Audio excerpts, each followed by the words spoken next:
Muslim women and girls are being taken as captives and forced to marry Taliban jihadis or to become their sex slaves.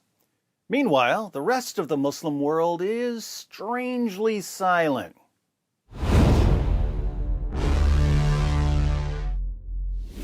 As the U.S. withdraws troops from Afghanistan, the Taliban is yet again showing us what Islam plans for the rest of the world.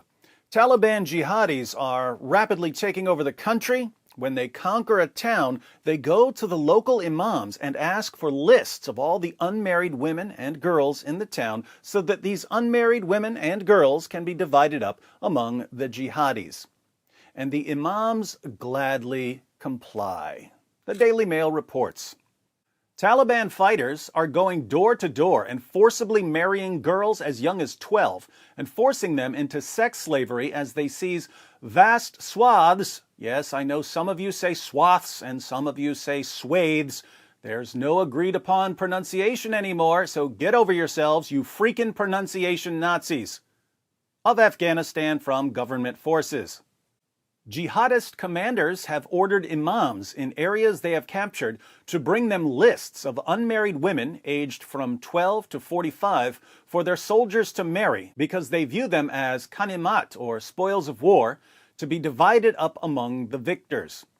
Fighters have then been going door to door to claim their prizes, even looking through the wardrobes of families to establish the ages of girls before forcing them into a life of sexual servitude. Now, as bad as that sounds, notice that the Taliban, for the moment at least, has a minimum age requirement of 12 for the girls they're taking as spoils of war. This means that even a group as sick and evil and depraved as the Taliban is still better than their prophet, who married a 6-year-old girl and had sex with her when she was 9. I guess this is about as close as Islam gets to moral progress.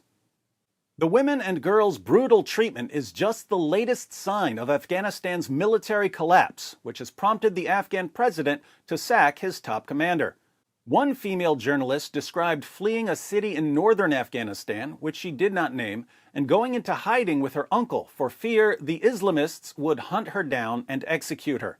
The 22-year-old said she fled under the noses of Taliban gunmen while disguised beneath a burqa and went with her uncle, get an editor, Daily Mail, went with her uncle to a nearby village, but was forced to flee again after informants told the militants of her presence.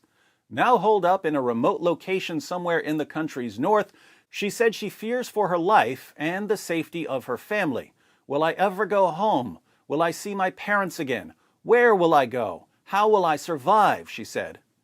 Meanwhile, terrified locals who fled the city of Kunduz, captured by the Taliban last week, have told of reprisal attacks carried out by jihadist fighters who hunted down anyone linked to the government and beheaded or executed them. The Taliban has now captured 9 of Afghanistan's 34 provincial capitals and placed most of the country's largest cities under siege in a lightning-fast assault that has seen government forces largely capitulate. That's strange. I thought that Islam only had a tiny minority of extremists. Odd how this tiny minority of extremists is somehow able to take over entire countries. In areas that the Islamists have captured, women have been barred from going to school, working, or leaving their homes without a permit, activists have warned.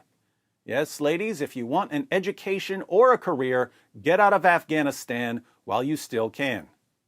Last month, reports emerged that fighters had ordered imams and tribal elders to prepare lists of all women aged 15 to 45 who were unmarried or widowed so they could be married to their fighters.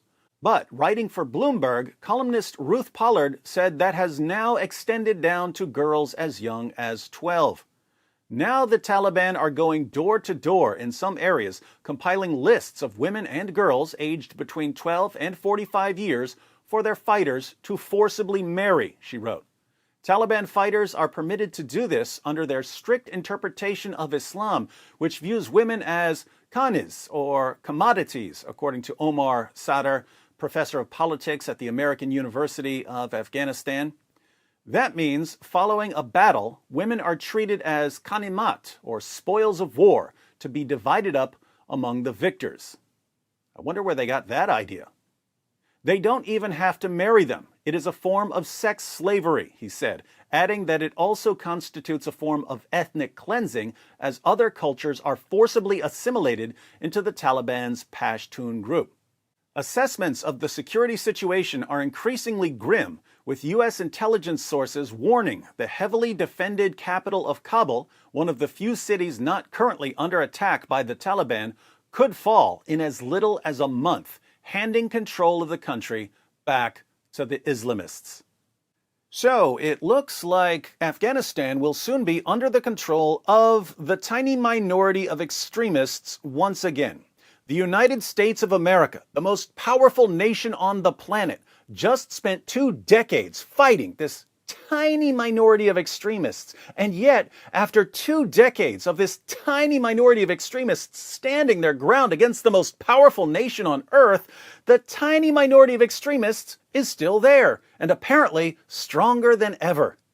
Since the United States couldn't really defeat the Taliban, all the U.S. did was basically slow them down for a while, I guess we'll just have to wait for all the peace-loving, freedom-loving, democracy-loving Muslims of the world to rise up and unite against the tiny minority of extremists who are subjugating and raping and beheading their fellow Muslims. What's that? The peace-loving, freedom-loving, democracy-loving Muslims are too busy complaining about Islamophobia to do anything whatsoever to stop the tiny minority of extremists? Priorities, am I right? You're proud of that. You're proud of that. You're proud of that. It just backfired on you. You're proud of that. You're proud of that. You're proud of that. It just backfired on you. This is a part of a religion. There's a reason to it. Yeah?